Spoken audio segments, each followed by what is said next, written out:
একদম প্রথম ভিডিওটা মনে আছে সবার, প্রথম আড্ডা দিয়ে স্টার্ট করেছিলাম, সবাই মিলে গল্পের ছলে ফিজিক্স পড়াটা শুরু করেছিলাম, তাই তো? মধ্যখানেও একটা ভিডিওতে কিছুক্ষণ তোমাদের সঙ্গে গল্প করা হয়েছে। তোমাদেরকে বলেছিলাম যে ফিজিক্সে বিভিন্ন জায়গাতে এরকম গল্পগুলো বা কবিতাগুলো, ছড়াগুলো ছড়িয়ে ছিটিয়ে আছে, তাই তো? আজকেও আমরা দুটো ছড়া প্রথমে একটু শুনে নেব। ক্লিয়ার? হ্যাঁ, চলো। প্রথম ছড়াটা হলো আইকুম বাইকুম তাড়াতাড়ি যদু মাস্টার শ্বশুর বাড়ি। আইকুম বাইকুম তাড়াতাড়ি যদু মাস্টার শ্বশুর বাড়ি। রেলগাড়ি ঝমাঝম পা পিছলে আলু দম। আইকুম বাইকুম তাড়াতাড়ি যদু মাস্টার শ্বশুর বাড়ি। আইকুম বাইকুম তাড়াতাড়ি যদু মাস্টার শ্বশুর বাড়ি।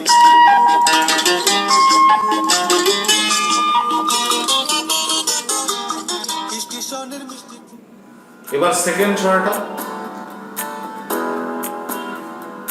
Jack and Jill went up the hill to fetch a pail of water. Jack fell down and broke his crown, and Jill came tumbling after. দেখা যাক কোথাও কাজে লাগে কিনা, নাকি? চলো শুরু করা যাক। আজকে আমরা রোটেশনাল মোশনের শেষ ভিডিও, এটা দিয়ে শেষ করব। Take him, he went to bed and dyed his head with vinegar and brown. Anyway, আমাদের আর একটু জায়গা বাকি আছে। হ্যাঁ, আমাদের রোটেশনাল মোশন এই বিষয়টা মোটামুটি কমপ্লিট হয়ে গেছে, এবং যেটা বললাম যে যদি অ্যাডভান্সের জন্য পড়তে চাও বা অ্যাডভান্সের জন্য যদি প্রিপারেশন নাও, তাহলে এই কনসেপ্টটা তো লাগবেই খুব ভালো করে, তার সঙ্গে আর সামান্য একটু অ্যাডভান্সমেন্ট লাগবে, সেই জন্যই পরীক্ষাটার নাম অ্যাডভান্স। হ্যাঁ, আর একটু বেশি তোমাদের জানতে হবে বা আরও কিছু অ্যাপ্লিকেশন তোমাদের বেশি শিখতে হবে। আমাদের যেটা বাকি আছে সেটা হলো রোলিং মোশন। হ্যাঁ, রোটেশনাল মোশন বিষয়টাই মেকানিক্সের মধ্যে কম্পারেটিভলি একটু টাফ, এবং রোলিং মোশনের কেসে রোটেশনাল মোশনের সঙ্গে ট্রান্সলেশনাল মোশন দুটোকে একসঙ্গে মেশাতে হবে। মানে কিছুই না, ওই AC cos to UT plus half AT square এইগুলো আগে পড়েছো, তাই তো? হ্যাঁ, এখানে ওই AC cos to UT plus half AT স্কোয়ারের সঙ্গে theta equals to omega 0t plus half alpha T square, এই ইকুয়েশনগুলোও কাজে লাগাতে হবে। অর্থাৎ ট্রান্সলেশনাল মোশন আর রোটেশনাল মোশন এই দুটোর কনসেপ্ট যদি তৈরি করে তারপরে মেলাতে পারো, তাহলে রোলিং বিষয়টা ক্লিয়ার। ঠিক আছে, আমরা আজকে দেখে নিই রোলিং বিষয়টা সম্বন্ধে একটা বেসিক আইডিয়া আমরা তৈরি করে রাখবো, তারপরে পরে দরকার হলে আমরা, যদি দরকার পড়ে তখন আমাকে জানাবে, আমরা যতটা সম্ভব এখানে বসে যতটা গাইড করা যায়। এনিওয়ে, ধরো এটা একটা চাকা। হ্যাঁ, এই চাকাটা রোল করে এগিয়ে যাচ্ছে, ঠিক আছে? তাহলে চাকার উপরে কোনো একটা স্পেসিফিক পয়েন্টকে নিয়ে যদি আমি ভাবি, তাহলে বিষয়টা পরিষ্কার হয়। ধরো এখানে একটা পয়েন্ট ছিল,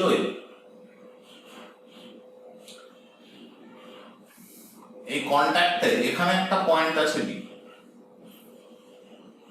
এবার এই চাকাটা যখন রোল করে এগিয়ে গেছে, এটা ধরো টোটাল এক পাক ঘুরে যদি আবার এই পজিশনে মানে এরকমই দেখতে হতো, তাহলে অনেকটা ডিস্টেন্স কভার করতো। আমি ধরে নিচ্ছি চাকাটা সামান্য কিছুটা এগিয়েছে, তাহলে যদি এদিকে রোল করে, তাহলে এই সময়ে এ পয়েন্টটা টুয়ার্ডস দিস এদিকে কিছুটা সরে যাবে। ধরো এখন এ পয়েন্টটা এরকম কোনো একটা পজিশনে সরে এসেছে, এরকম কোনো একটা, বা একটু নিচে কোনো একটা পয়েন্ট ধরে নাও, এখানে এ পয়েন্টটা সরে এসেছে, ঠিক আছে? তাহলে এর ঠিক অপোজিট পয়েন্টে এখানে বি থাকবে, বি পয়েন্টটাও কিছুটা মুভ করে গেছে, তাই না? আর এখানে সেন্টার অফ মাস, এর যে সেন্টারটা ছিল ও, এই ও এটাও কিছুটা ডিসপ্লেস হয়েছে, তাই না? তাহলে এ পয়েন্টটা আগে পজিশন ছিল এখানে, এখন হয়েছে এখানে, তাহলে এ পয়েন্টটারও কিছুটা ডিসপ্লেসমেন্ট হয়েছে। It is angular displacement, but displacement তো হয়েছে, এবং ও পয়েন্টটারও অনেকটা ডিসপ্লেসমেন্ট হয়েছে, ঠিক আছে? আমরা যদি এই ডিসটেন্সটা ডেল এক্স ধরে, this distance is del X, ঠিক আছে। আর এখানে এই যে এ পয়েন্টটা যতটা রোটেট করেছে,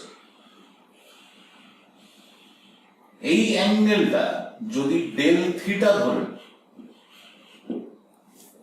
রেডিয়াস ধরে নেওয়া, তাহলে একটা ইন্টারেস্টিং বিষয় এখানে আছে। কিরকম দেখ বিষয়টা, এখানে এই যে সার্কামফারেন্স বরাবর এ যতটা প্রসিড করেছে বা যতটা এগিয়েছে, এই ডিসটেন্সটা যদি এস হয়, এস বা ডেল এস হয়, তাহলে ডেল এক্স ইকুয়ালস টু কত হবে, আর ডেল থিটা, তাই না? Del S equals to R del theta হবে। ক্লিয়ার?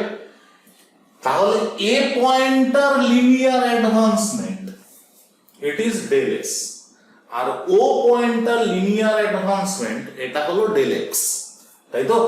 আর এই ও পয়েন্টের linear advancement it is del X, তাই না? যদি বডিটার রোলিং হয় উইদাউট স্লিপিং, যদি বডিটা রোল করে উইদাউট স্লিপিং, তাহলে সবসময় মাথায় রাখবে এক্ষেত্রে del X equals to del S.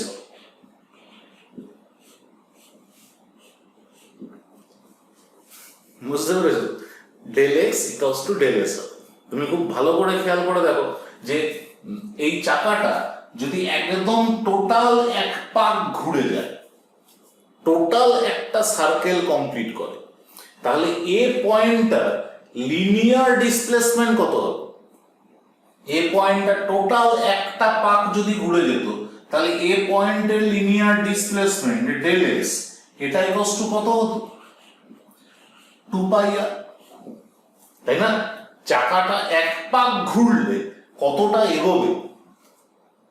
যদি স্কিড না করে, যদি এক পাক ঘোরে, তাহলে চাকাটা কতটা এগোবে? এটা ডেল এক্স, এটা কতটা হতো? এটাও ইকুয়ালস টু 2 পাই আর হতো, তাই না? তাহলে del X equals to del X এটা যদি হয়, তাহলেই বডিটা কি হয়েছে? Rolling without slipping. It is rolling without sleeping.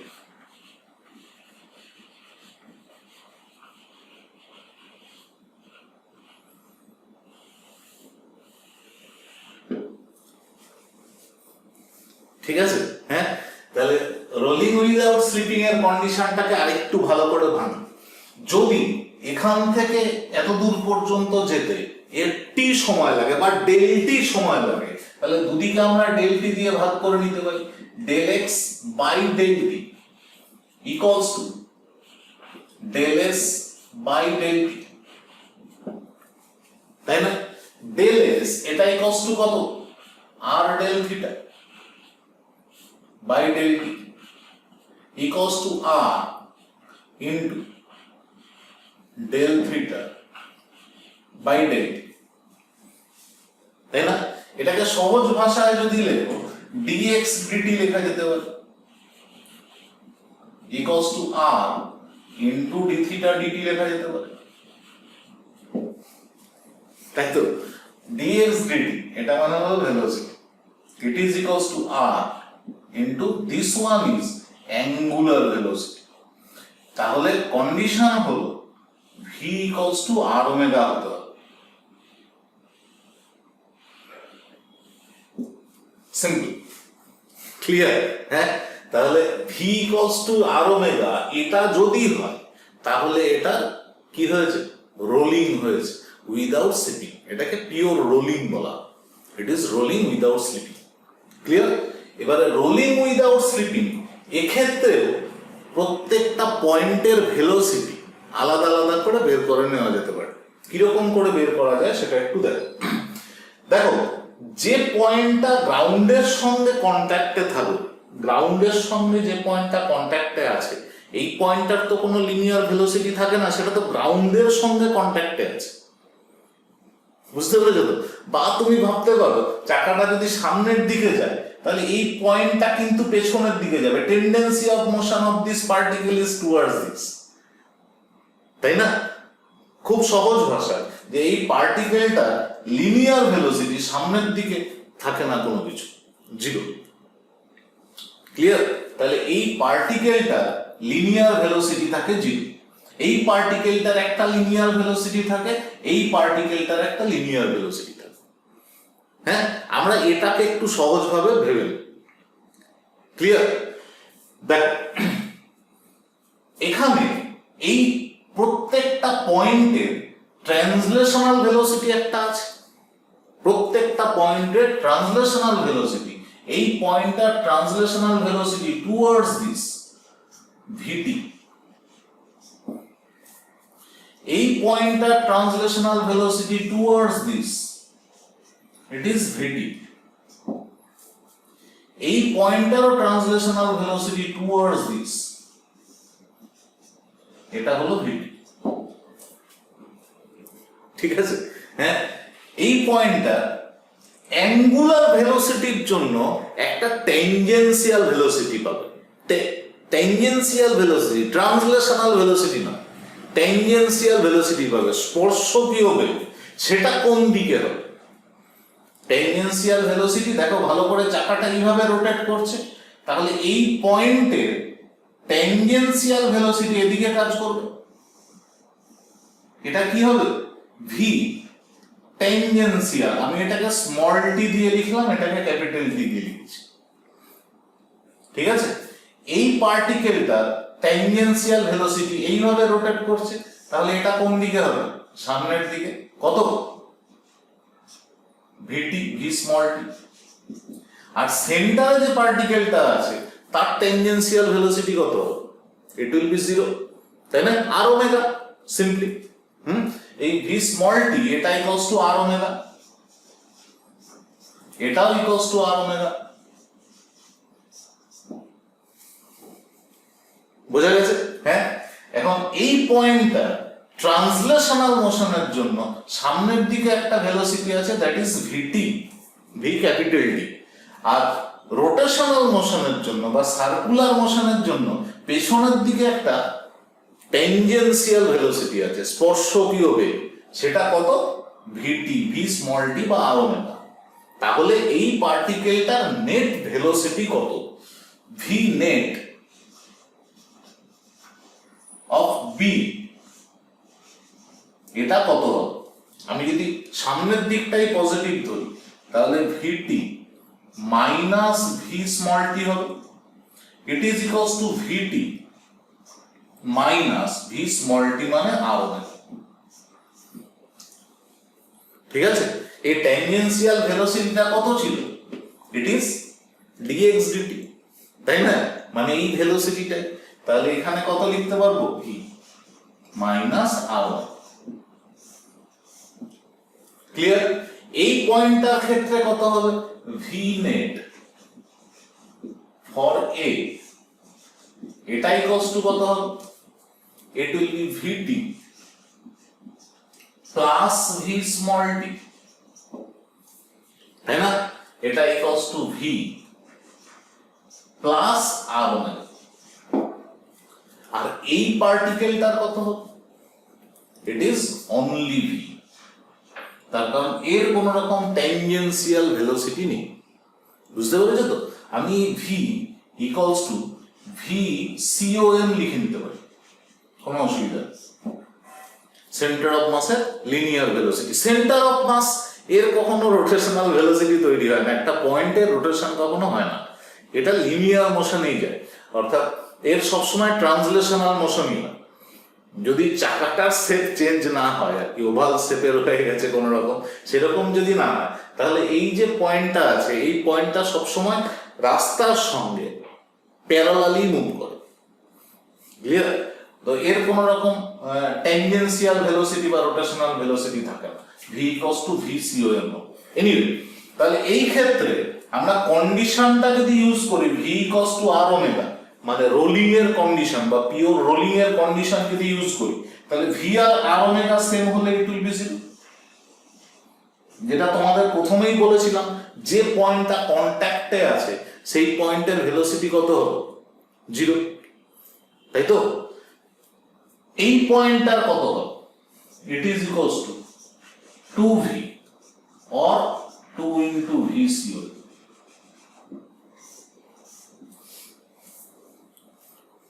বুঝে গেছে? তাহলে প্রত্যেকটা পয়েন্টের ক্ষেত্রে আলাদা আলাদা আলাদা করে ভেলোসিটি বের করা যায়, প্রত্যেকটা পয়েন্টের আলাদা করে ভেলোসিটি বের করা যায়, এবং ভেলোসিটি বের করাটা কম্পারেটিভলি ইজি। কম্পারেটিভলি ইজি যদি তুমি একটু অন্যভাবে ভাবো তাহলে বিষয়টা অনেক সহজ হয়। ধরো এই পয়েন্টের ভেলোসিটি 0, এই পয়েন্টের ভেলোসিটি 2v, এই পয়েন্টের ভেলোসিটি v। আমি যদি এরকম একটা ট্রায়াঙ্গেল দেখে নিই, একটা ছোট্ট ট্রায়াঙ্গেল যদি এঁকে নিই,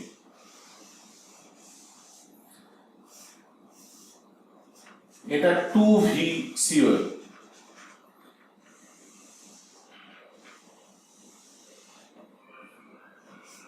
এটা হলো স্মল আর,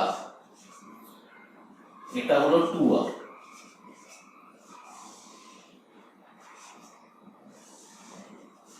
তাহলে এই নিচের পয়েন্টের ভেলোসিটি হবে কত? 0, ঠিক আছে? 2r ডিসটেন্সের ভেলোসিটি হলো 2VCOM। r ডিসটেন্সের ভেলোসিটি কত হবে? একটা ট্রায়াঙ্গেলের সিমিলারিটি ধরেই তো বের করতে পারবে, এটা কত হবে? It will B only VCOM, তাই না? এই হাইটটা আর এই হাইটটার রেশিও কত? হাফ তো। তাহলে এই ভেলোসিটি আর এই ভেলোসিটির রেশিও কত হবে? হাফ। বুঝতে পেরেছো? যদি বলা হয় যে এখান থেকে r/2 ডিসটেন্সে তার ভেলোসিটি কত হবে, r/2 ডিসটেন্সের ভেলোসিটি, এখান থেকে r/2 ডিসটেন্সের ভেলোসিটি কত হবে? শুধু এইটুকুনি বের করে নিলেই হয়ে যাবে। It is VCOM/2, r/2 distance. যদি এই পয়েন্টে ভেলোসিটি বের করতে বলে এখান থেকে r/2 হাইটে, তাহলে এখানে ভেলোসিটি কত হবে? শুধু এইটুকুনি বের করে নিতে হবে। It is 3VCOM/2। বোঝা গেছে? অ্যালং দিস লাইন, এই লাইনে যে পার্টিকেল গুলো আছে, এই লাইনে প্রত্যেকটা পার্টিকেলের ভেলোসিটি বা নেট ভেলোসিটি, নেট লিনিয়ার ভেলোসিটিটা বের করে নেওয়া যাবে খুব সহজ, ঠিক আছে? এবারে যদি এই লাইন না হয় অন্য কোনো পয়েন্টের তোমার ভেলোসিটি বের করতে বলে, তাহলেও বের করা যাবে। কিভাবে বের করবে? ধরো এখানের কোনো একটা পয়েন্টের ভেলোসিটি বের করতে বলেছে, এই পয়েন্টটা ধরো একদম হরাইজন্টাল প্লেনে আছে, এরকম জায়গায় পয়েন্টটা আছে, এই পয়েন্টের ভেলোসিটি বের করতে বলেছে। তাহলে এই পয়েন্টের ভিটি এটা এদিকে থাকবে, ভি ক্যাপিটাল টি, তাই না? এবং ভি ট্যানজেনশিয়াল এদিকে থাকবে, ভি ট্যানজেনশিয়াল। তাহলে এই দুটো ভেলোসিটি মিউচুয়ালি পারপেন্ডিকুলার, তাই না? তাহলে এই ভেলোসিটি দুটো রেজাল্টেন্ট যদি ড্র করে নাও, দিস ওয়ান,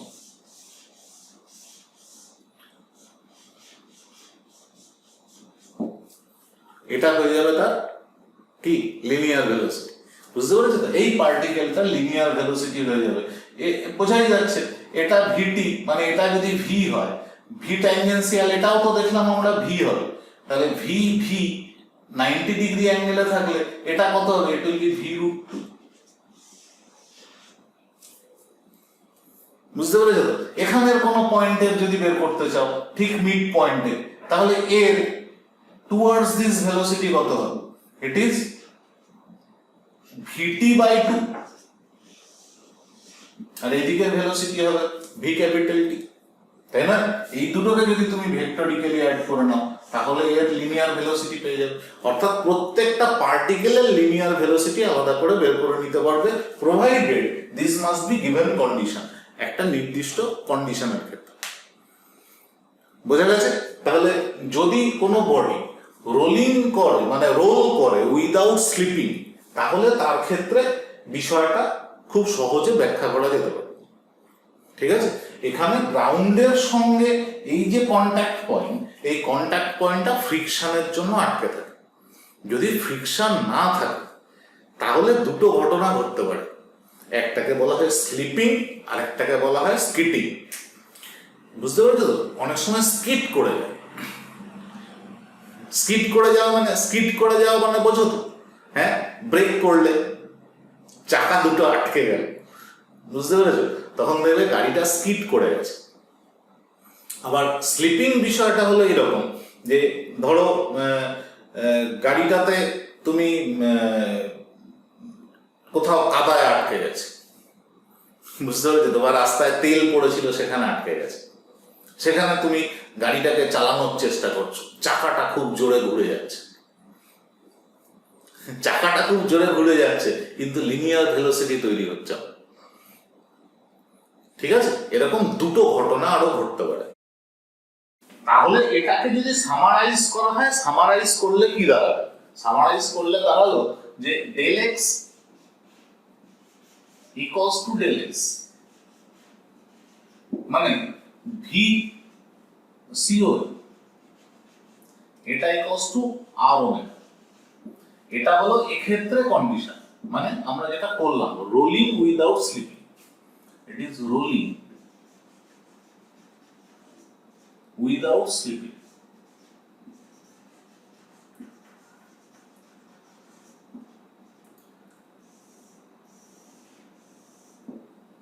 তাই তো, এছাড়াও আরো দুটো বিষয় হতে পারে, সেটা হলো ডেল এক্স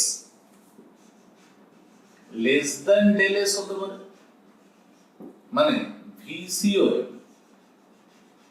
এটা লেস দেন আর ওমেগা, এই বিষয়টা হতে পারে। আবার এটা হতে পারে del X greater than del S, মানে ভিসিও এটা গ্রেটার দেন আর ওমেগা। এটা কখন হয়? হ্যাঁ, যখন ফ্রিকশন খুব কম থাকে, প্রচন্ড কম থাকে। ফ্রিকশন খুব কম থাকলে গাড়িটা এগোনোর জন্য প্রয়োজনীয় ফোর্স, সেই ফোর্সটা কখনো গ্রাউন্ড থেকে সাপ্লাই হবে না। বুঝতে পেরেছো তো, গাড়িটা যে এগিয়ে যায় সেটা তো গ্রাউন্ডের উপরে, চাকাটা ঘোরার জন্য গ্রাউন্ডের উপরে একটা ফোর্স অ্যাপ্লাই করে, ওই ফোর্সের রিয়াকশনের জন্য বা ওই ফোর্সটা ফ্রিকশনের জন্য একটা অপোজিট ফোর্স ডেভেলপ করে, ওই ফ্রিকশনাল ফোর্সটাই গাড়িটাকে সামনের দিকে এগিয়ে নিয়ে যায়। বুঝতে পেরেছো?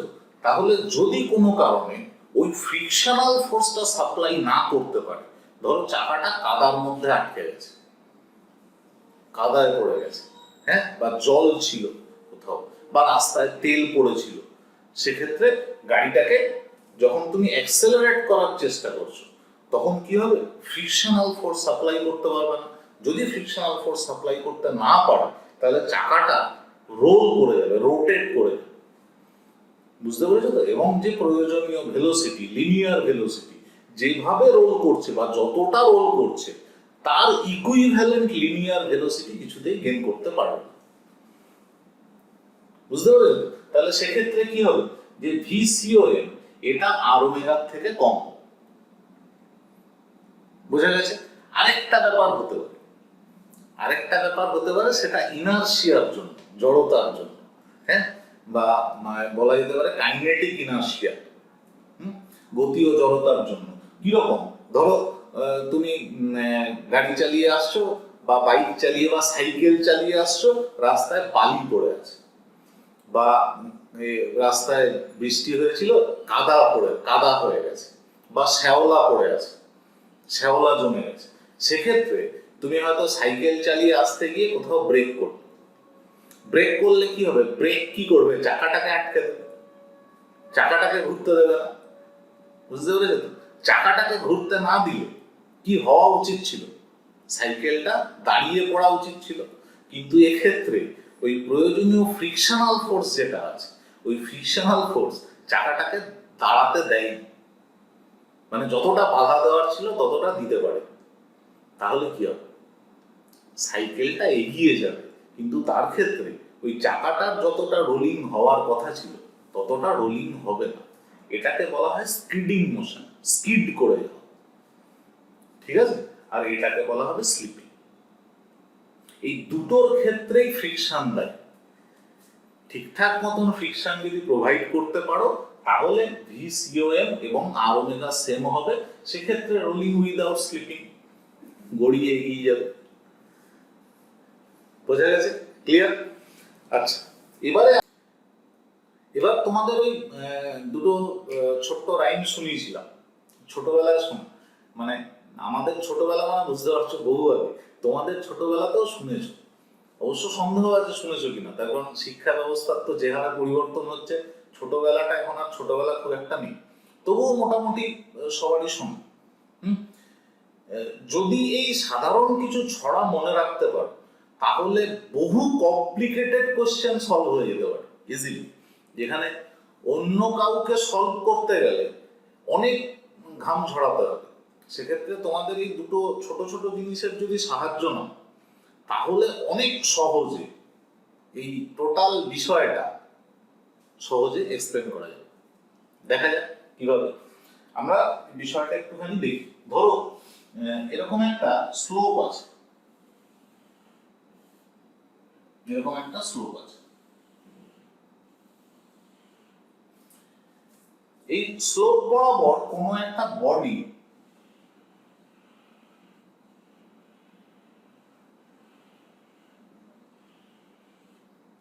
এখান থেকে রোল করে নিচে নামছে, রোল করে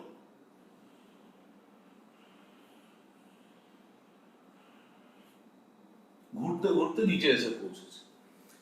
এখন নিচের পয়েন্টে এই বডিটার একটা কাইনেটিক এনার্জি আসবে, তাই না? এই কাইনেটিক এনার্জিটা দুটো কাইনেটিক এনার্জি সামেশন হবে, অর্থাৎ দু ধরনের কাইনেটিক এনার্জি এই বডিটার মধ্যে আসবে। ফ্রিকশনাল ফোর্স বা ফ্রিকশনাল মোশন, ফ্রিকশনাল লসেস, এগুলোকে আমরা বাদ দিয়ে দিই। ধরো এই হাইটটা হলো এইচ, এই সেন্টার থেকে এখান থেকে এই হাইটটা হলো এইচ।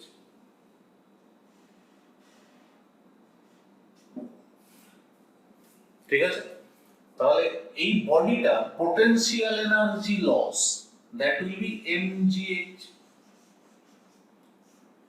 এই পোটেনশিয়াল এনার্জি লসের জন্য বডিটা কাইনেটিক এনার্জি গেইন করবে। ঠিক আছে, সেই কাইনেটিক এনার্জি দু রকমের হবে, একটা হবে translational kinetic energy half of mv square, আর একটা হবে rotational kinetic energy, it is half of i omega square. তাই না? এই টোটাল এনার্জি যে কাইনেটিক এনার্জিটা গেইন করেছে এটা লস অফ পটেনশিয়াল এনার্জি এর সঙ্গে ইকুয়াল হবে। এনার্জি কনজারভেশন বা মেকানিক্যাল এনার্জির কনজারভেশন কাজে লাগিয়েছি আমি ফ্রিকশনটা নেগলিজিবল ধরে নিয়েছি, মানে ফ্রিকশনের জন্য এনার্জির অপচয় প্রায় হবে না ধরে নিয়েছি। তারপর রোটেশন সবসময় উইদিন স্ট্যাটিক ফ্রিকশন, স্ট্যাটিক ফ্রিকশনটা এক্সিড করে না, স্ট্যাটিক ফ্রিকশনাল ফোর্স এখানে বিশাল কাজ করে না, রোলিং ফ্রিকশন কাজ করে কেবলমাত্র, এবং রোলিং ফ্রিকশনের ভ্যালু প্রচন্ড কম। এনিওয়ে এক্ষেত্রে এই half mv square plus half i omega square, এটাকে লেখা যেতে পারে half of m k square omega square, তাই না? এই half of k square omega square শুধু এটাকে যদি আমি মডিফাই করি, it can be written as half of m r square omega square into k square by r square. এই r omega মানে তো v, so it is half mv square into k square by r square, তাই না? এখানে তো half mv square already ছিল, half mv square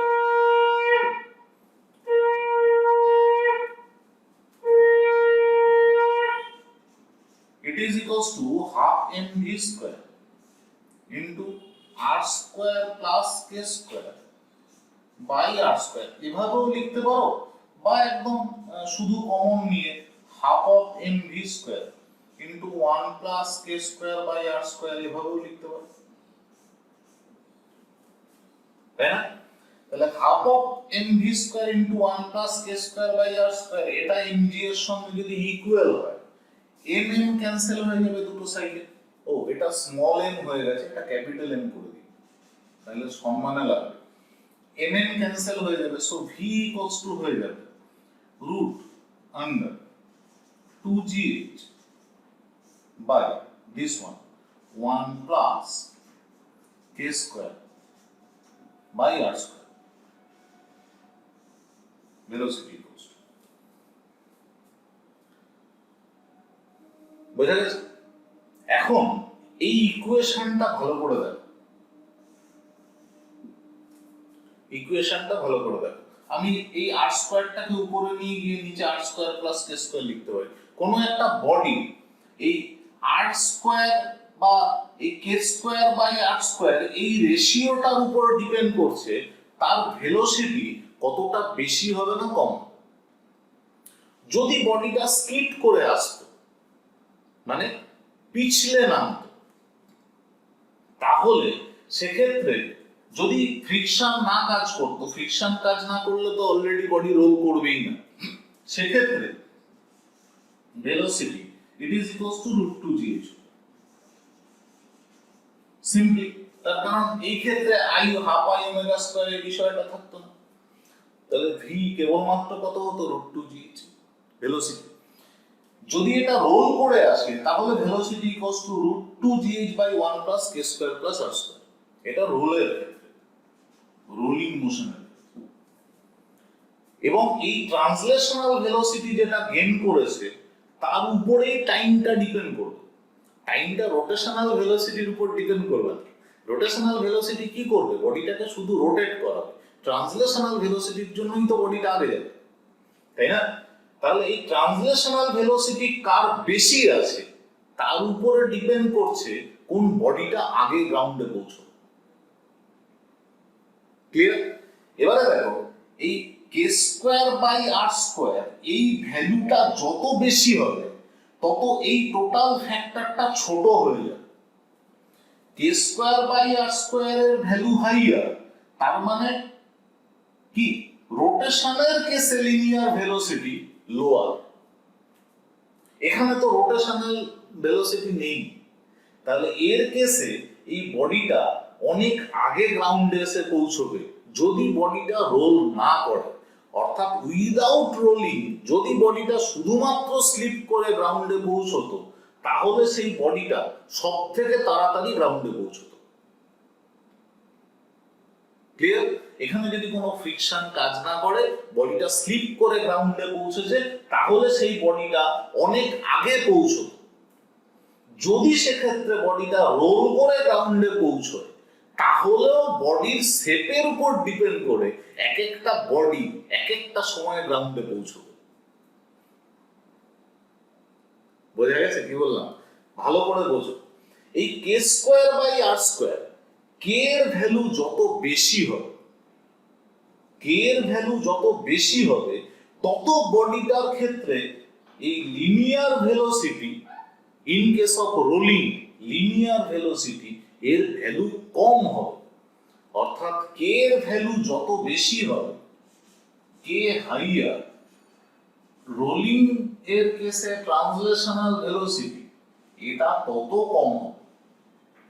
কে এর value higher তার মানে আই এটা যত হাইয়ার হবে রোলিং ট্রান্সলেশনাল ভেলোসিটি তত কম হবে।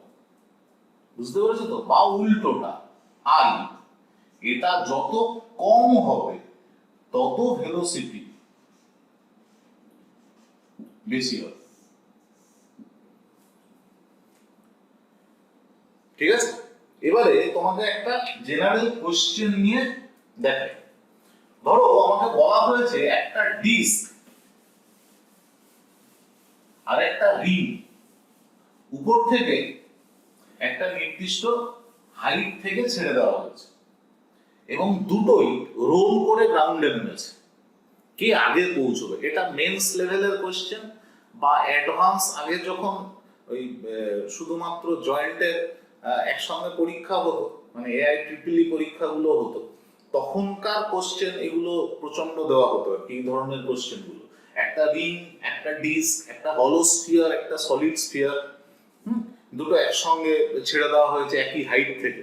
আমরা ধরে নিচ্ছি যে একটা রিং আর একটা ডিস্ক, আচ্ছা এর সঙ্গে স্ফিয়ার যোগ করি, একটা সলিড স্ফিয়ার। এই তিনটে একই হাইট থেকে ছেড়ে দেওয়া হয়েছে এবং তিনটেই একসঙ্গে রোল করে একসঙ্গে একই হাইট থেকে ছেড়ে দেওয়া হয়েছে সাইমালটেনিয়াসলি এবং তিনটেই একসঙ্গে রোল করে গ্রাউন্ডে পৌঁছেছে, একসাথে রোল করা শুরু করেছে। কোনটা আগে গ্রাউন্ডে পৌঁছবে এরকম একটা কোশ্চেন করা হয়েছে। এর অপশন এরকম দেওয়া যেতে পারে এ বি সি, অপশন এরকম দিতে পারে এ অ্যান্সার হলো এ, বি অ্যান্সার হলো বি, সি অ্যান্সার হলো C, D all will reach at same time.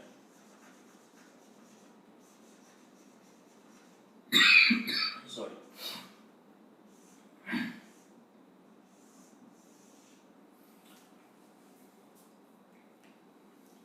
ঠিক আছে, রিং এর কেসে half of M B square plus half of ring এর I M K square omega square, এটা equals to M G H. এর কেসেও same, half of M V square plus half of M K square omega square equals to M G H. এর কেসেও same, half of M V square plus half of M K square omega square equals to M G H.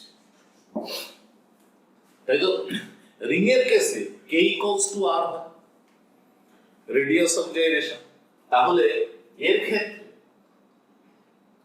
কত হবে, half M V square plus এখানে যদি R বসাও K এর জায়গা, তাহলে it will be half M V square again equals to M G H. এই কেসে যদি বসাও it will be half M V square. ডিস্কের কেসে K equals to R by root two, তাহলে এই ক্ষেত্রে কত হবে, half R by root two যদি বসাও তাহলে এটা কত হয়ে যাবে, R square omega square by two, so it will be half into half of M V square, এটা equals to M G H. এই ক্ষেত্রে কত হবে, half M V square plus half, এখানে কে এর ভ্যালু কত, root over 2/5, so it is half into 2/5 M V square, এটা equals to M G H. তাহলে velocity of ring it is equals to only root gh, ভালো করে দেখো, তাই তো velocity of disk it is equals to, এটা 3/4 হয়ে যাবে, so it is 4/3 gh root, এই ক্ষেত্রে এটা কত হচ্ছে 10 LCM করলে 5 plus 2 7, so V of sphere it is equals to root over 10 gh by 7, ঠিক আছে। 4/3 এটা প্রায় 1.33 এর কাছাকাছি, 4/3 আর 10/7 এটা প্রায় 1.4 এর থেকে একটু বেশি, ক্লিয়ার। তাহলে কার ক্ষেত্রে ফাইনাল ভেলোসিটি গেইন সবথেকে বেশি হলো, ইট ইজ স্ফিয়ার। তাহলে স্ফিয়ার সবার আগে গ্রাউন্ডে এসে পৌঁছবে, তারপরে এসে পৌঁছবে ডিস্ক, তারপরে এসে পৌঁছবে রিং, তাহলে অ্যানসার উইল বি সি। হ্যাঁ, এতটা ক্যালকুলেশন দরকার। এবারে আমরা যদি সেই ছোটবেলার ছড়াটা মনে রাখি একটু হয়ে যাবে, কি ছিল, আই কম বাই কম তাড়াতাড়ি, আই কম আই যা কম আই কুম বাই কুম তাড়াতাড়ি, কম মিন্স লেস, রেলগাড়ি ঝমাঝম পা তার দেশে তাড়াতাড়ি পৌঁছো মানে টাইম, শ্বশুর বাড়ি, আই কুম বাই কুম তাড়াতাড়ি যদু মাস্টার শ্বশুর বাড়ি, উইল বি লেস, ঠিক আছে। যার আই সব থেকে কম হবে তার টাইম সব থেকে কম হবে। হ্যাঁ, শুধু এই কবিতাটা মনে রাখবে, আই কম বাই কম তাড়াতাড়ি, অর্থাৎ আই কম হলে তাড়াতাড়ি পৌঁছবে, অর্থাৎ টাইম কম লাগবে। খেয়াল করে দেখো, তুমি যদি রিং দিস আর স্ফিয়ার, রিং এর কেসে এম আর স্কয়ার, ডিস্কের কেসে হাফ এম আর স্কয়ার, আর স্ফিয়ারের কেসে 2/5 এম আর স্কয়ার। যদি শুধু এই তিনটে ডেটা একটু ভালো করে দেখে নাও, তাহলে এর ক্ষেত্রে দেখো 2/5 এম আর স্কয়ার, এর আইটা সব থেকে কম, তাহলে সব থেকে তাড়াতাড়ি এসে পৌঁছবে স্ফিয়ার। শুধু এইটুকুনি মনে রাখলে এরকম একটা কঠিন কোশ্চেনের অ্যান্সার খুব সহজে দেওয়া যেত। ঠিক আছে? আর Jack and Jill went up the hill কোথায় কাজে লাগে মনে আছে? Jack fell down and broke his crown, Jill came tumbling up, Jill came tumbling after. শুধু এই জায়গাটা মনে রাখবে, ট্রাম্বলিং আফটার, অর্থাৎ যে গড়িয়ে আসছে সে পরে পৌঁছবে। ঠিক আছে? ট্রাম্বলিং আফটার, ট্রাম্বল করে যে এসেছে সে আফটার মানে পরে পৌঁছবে। সেই Jack and Jill went up the hill, শুধু লাস্ট লাইনটা মনে রাখবে, জিল কেম ট্রাম্বলিং আফটার, অর্থাৎ গড়িয়ে এলে শেষে পৌঁছবে। ঠিক আছে? যদি স্লিপ করে আসতো,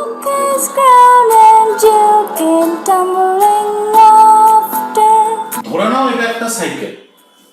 ঠিক আছে? সাইকেলের ক্ষেত্রে আমাকে ফ্রিকশন কোন দিকে কাজ করে সাইকেল চলার সময় সেটা বের করতে হবে।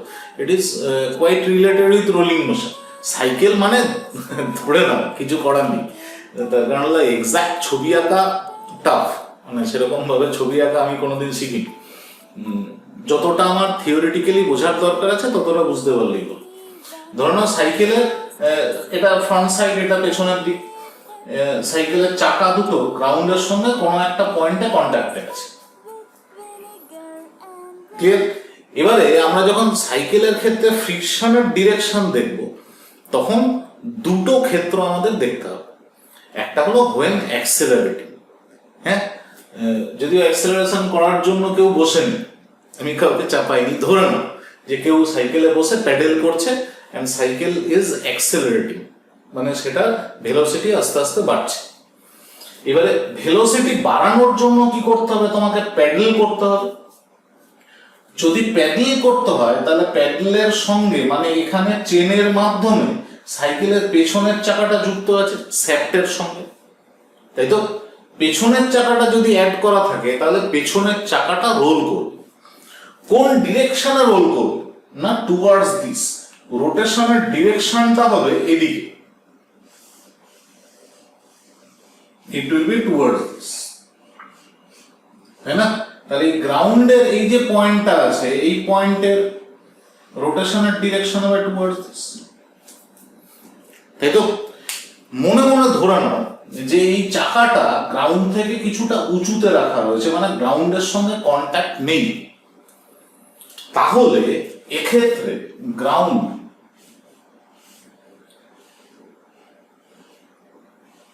আর সাইকেলের চাকা শুধু কন্ট্যাক্টের জোনটা আমি ধরলাম, যে জোনটা কন্ট্যাক্টে আসবে সেই জোনটা প্রায় প্লেন থাকবে। আমি একদম একটা পয়েন্ট কন্ট্যাক্টে আসবে এরকম তো ধরতে পারি না, সামান্য কিছুটা অঞ্চল, কিছুটা জোন এটা রাস্তার সঙ্গে কন্ট্যাক্টে আসবে। এটা হলো রোড আর এটা হলো পার্ট অফ টায়ার। ঠিক আছে? এবারে যে জোনটা কন্ট্যাক্টে আসবে সেই জোনটা শুধু যদি রোটেট করতে দেওয়া হতো তাহলে রোটেশনের ডিরেকশন কোন দিকে হতো? পেছনের দিক, টুয়ার্ডস দিস, তাই না? তাহলে এই যে পার্টটা রোডের সঙ্গে কন্ট্যাক্টে আছে তার রিলেটিভ ভেলোসিটির টেন্ডেন্সি কোন দিকে থাকতো? Towards this. দেখো ভালো করে, এটা এই দিকে রোটেট করছে, তাহলে এই যে কন্ট্যাক্ট পয়েন্ট বা কন্ট্যাক্ট পার্ট আছে তার রোটেশনের টেন্ডেন্সির ডিরেকশন কোন দিকে? পেছনের দিকে, তাই তো? তাহলে এবারে যদি তুমি ধরে নাও এই রোডের উপরে টায়ারটা কন্ট্যাক্টে আছে, এটা হলো রোড পার্ট আর এটা হলো টায়ারের পার্ট। তাহলে এর রোটেশনের টেন্ডেন্সি ডিরেকশন কোন দিকে? Towards this. এই তো রোডটা তো ফিক্সড, রোড তো আর নড়বে না। রোটেশনের টেন্ডেন্সির জন্য লিনিয়ার ভেলোসিটি যেদিকে কাজ করত সেটা হলো পেছনের দিকে। যদি কোনো কারণে এখানে ফ্রিকশন না কাজ করে তাহলে কি হবে? এই পার্টটা পেছনের দিকে চলে যাবে, তাই না? ওইভাবেই রোল করতে থাকবে। ক্লিয়ার? এখন ফ্রিকশনের জন্য এই পার্টটা কন্ট্যাক্টে থাকবে। যদি কন্ট্যাক্টে থাকে তাহলে ভেলোসিটি বা রিলেটিভ ভেলোসিটির টেন্ডেন্সি কোন দিকে কাজ করবে? পেছনের দিকে। যদি রিলেটিভ ভেলোসিটির টেন্ডেন্সি পেছনের দিকে কাজ করে তাহলে ফ্রিকশনাল ফোর্স কাজ করবে টুয়ার্ডস দিস, এদিকে কাজ করবে ফ্রিকশনাল ফোর্স। এটা কখন? when accelerating,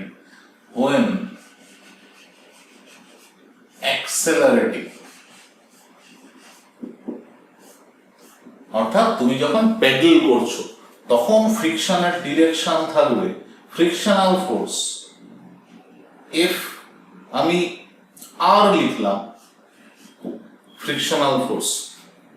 ফ্রিকশনের জন্য যে ফোর্সটা কাজ করবে পেছনের হুইলে সেটা সামনের দিকে কাজ করবে টুয়ার্ডস দিস।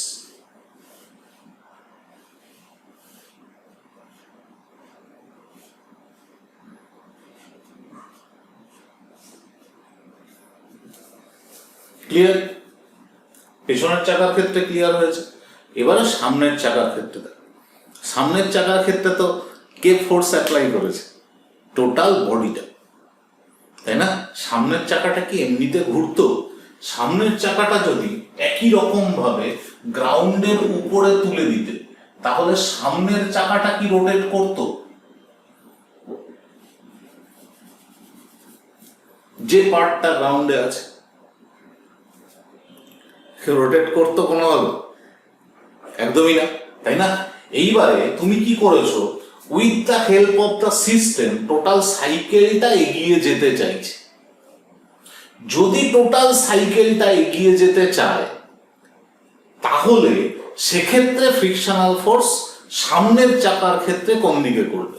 সামনের চাকাটাকে তুমি স্টেশনারি ধরে নাও, স্টেশনারি ধরে নিয়ে গ্রাউন্ডের উপরে রাখো, স্টেশনারি ধরে নিয়ে সামনের চাকাটাকে গ্রাউন্ডের উপরে রেখে সামনের চাকাটাকে ঠেলো সামনের দিকে টুয়ার্ডস দিস, পুশ কর। তাহলে সামনের চাকা যদি কোনো কারণে ধরে নাও সামনের চাকাটা আটকে গেছে, বুঝতে পেরেছো তো? কোনো একটা মেকানিক্যাল ডিফেক্ট হয়েছে, সামনের চাকাটা আটকে গেছে। যদি সামনের চাকাটা ঘুরতে না পারে তাহলে সামনের চাকাটা কি স্কিড করে যাবে, পিছলে যাবে, তাই তো? তাহলে যদি সামনের চাকাটাকে ঘোরার অবস্থাতেও ভাবো তাহলে টু সাম এক্সটেন্ট অতটা ফ্রিকশনাল ফোর্স না থাকলেও মোশনের টেন্ডেন্সি একই রকম থাকবে। তাহলে সামনের চাকার মোশনের টেন্ডেন্সি টুয়ার্ডস দিস, সামনের দিকে, তাই তো? তুমি কোন দিকে ঠেলেছিলে? সামনের চাকাটাকে টুয়ার্ডস দিস, সামনের দিকে ঠেলেছিলে। পেছনের চাকাটাকে এইভাবে ঘুরিয়েছিলে, সামনের চাকাটাকে কিন্তু তুমি সামনের দিকে ঠেলেছো। বুঝতে পেরেছো তো? এই সামনের দিকে ঠেলেছো বলে এর ক্ষেত্রে ফ্রিকশনাল ফোর্স এই দিকে হলো যে ফোর্সটা অ্যাপ্লাই করেছো সামনের চাকার উপরে, এটা হলো ডিরেকশন অফ ফোর্স। তাহলে ফ্রিকশনাল ফোর্সের ডিরেকশন হবে টুয়ার্ডস দিস।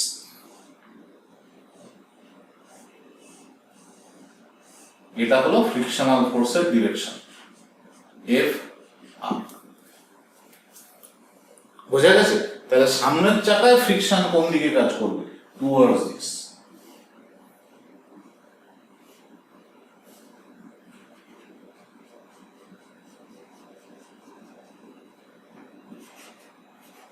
এটা ফ্রন্ট হুইল এফ আর, এটা হলো রিয়ার হুইল।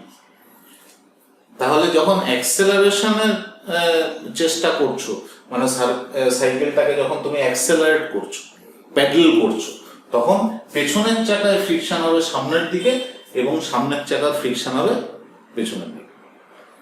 ক্লিয়ার? বোঝা গেছে? নেক্সট, এবারে যদি সাইকেলটাকে তুমি প্যাডেল না করো,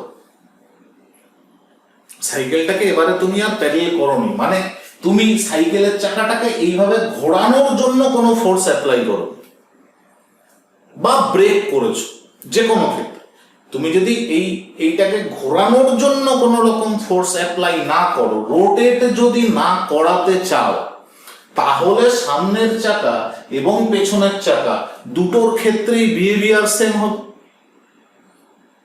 তাই না? দুটো চাকাই তো তখন রোল করে এগিয়ে যাচ্ছে। রোল করে এগিয়ে যাচ্ছে মানে সামনের চাকার ক্ষেত্রে বা পেছনের চাকার ক্ষেত্রে সবসময় ভেলোসিটির টেন্ডেন্সি কোন দিকে থাকবে? সামনের দিকে। তুমি ব্রেক করো বা যদি তুমি প্যাডেল করা ছেড়ে দাও, তাহলে সেক্ষেত্রে ভেলোসিটির টেন্ডেন্সি অর্থাৎ পেছনের চাকাটাও সামনের দিকে এগোতে চাইছে ডিউ টু ইনার্শিয়া।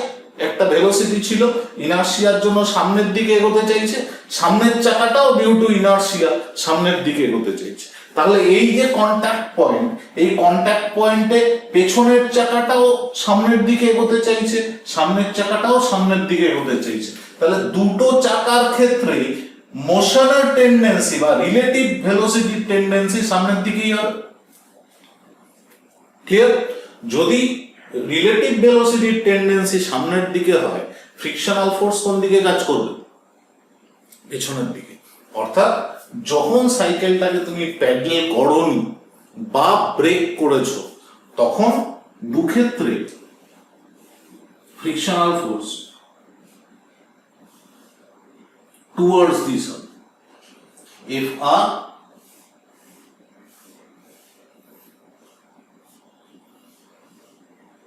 এবং এক্ষেত্রে Fl। এটা নিয়ে তোমাদের অনেকের কোশ্চেন আমার কাছে এসে পৌঁছেছে, অনেকে এটা জানতে চেয়েছো যে সাইকেলের চাকার ক্ষেত্রে ফ্রিকশন কিভাবে কাজ করে। শুধুমাত্র সাইকেলের চাকার ক্ষেত্রে মনে রাখবে যে অ্যাক্সেলারেশনের সময় পেছনের চাকার ফ্রিকশনাল ফোর্সটা সামনের দিকে কাজ করে। এবং মাথায় রেখো, পেছনের চাকা এই যে সামনের দিকে ফ্রিকশনাল ফোর্স কাজ করছে, এই ফ্রিকশনাল ফোর্সের জন্যই কিন্তু সাইকেলটা এগোতে পারে। যদি এই ফ্রিকশনাল ফোর্সটা কোনোভাবে অ্যাবসেন্ট থেকে যেত, অ্যাক্সেলারেটিং এ যখন সাইকেলটা অ্যাক্সেলারেটিং কন্ডিশনে আছে, যখন সাইকেলটার ভেলোসিটি গেইন করছো, তখন যদি এই ফ্রিকশনাল ফোর্সটা এই সামনের দিকে, পেছনের চাকার সামনের দিকে ফ্রিকশনাল ফোর্স, এই ফ্রিকশনাল ফোর্সটা যদি কোনোভাবে না থাকতো, তাহলে সাইকেল এগোতে পারতো না। এটা মোটর সাইকেলের ক্ষেত্রেও সেম, কারণ মোটর সাইকেলের ক্ষেত্রেও সামনের চাকার সঙ্গে কোনোভাবে চেন বা গিয়ার লাগানো থাকে না, পেছনের চাকাতেই লাগানো থাকে। বুঝতে পেরেছো তো? এনি টু হুইলার বা থ্রি হুইলার যে কোনো ক্ষেত্রে পেছনের চাকাটাকে ঘোরানো হয় মেশিন দিয়ে, মোটর দিয়ে বা একটা কোনো সিস্টেম প্রোভাইড করে পেছনের চাকাটাকে ঘোরানো হয়। পেছনের চাকার ক্ষেত্রে সবসময় ফ্রিকশনাল ফোর্স, এটা গাড়ির মধ্যে মোশন তৈরি করে। তার কারণ আমরা যেটা প্রোভাইড করি সেটা হলো ফোর্স অ্যাপ্লাই করে পেছনের চাকার মধ্যে রোটেশনাল মোশন। এই রোটেশনাল মোশনের হেল্প নিয়ে গাড়িটা তখনই এগোতে পারবে যদি এই ফ্রিকশনাল ফোর্স গাড়ির পেছনের চাকাটাকে ধরে রাখতে পারে। যদি গাড়ির পেছনের চাকাটাকে এই ফ্রিকশনাল ফোর্স ধরে রাখতে না পারে, তাহলে পেছনের চাকাটা ঘুরতে থাকবে। বুঝতে পেরেছো তো? ওই জায়গাতে থেকেই ঘুরতে থাকবে। তখন কোনোভাবে এই রোটেশনাল মোশনের জন্য ট্রান্সলেশনাল মোশন বা লিনিয়ার মোশন তৈরি হবে না। ক্লিয়ার? আর থামার ক্ষেত্রে তো অবশ্যই ফ্রিকশনাল ফোর্স গাড়িটাকে থামানোর চেষ্টা করবে। তখনও যদি ফ্রিকশনাল ফোর্স সামনের দিকে কাজ করে, তাহলে গাড়ির মধ্যে অ্যাক্সেলারেশন তো কেউ আটকাতে পারবে না। ক্লিয়ার? বোঝা গেছে? ব্রেকিং এর কেসে ফ্রিকশনাল ফোর্স সবসময় পেছনের দিকে, দুটো চাকার ক্ষেত্রেই পেছনের দিকে। আর যখন অ্যাক্সেলারেশন হবে তখন শুধু পেছনের চাকাটাকে মনে রাখবে, পেছনের চাকার ফ্রিকশন সামনে। রেলগাড়ি ঝমাঝম, পা পিছলে আলুদম, বাইকুম বাইকুম তাড়াতাড়ি যদু মাস্টার শ্বশুর বাড়ি, বাইকুম বাইকুম তাড়াতাড়ি যদু মাস্টার শ্বশুর বাড়ি।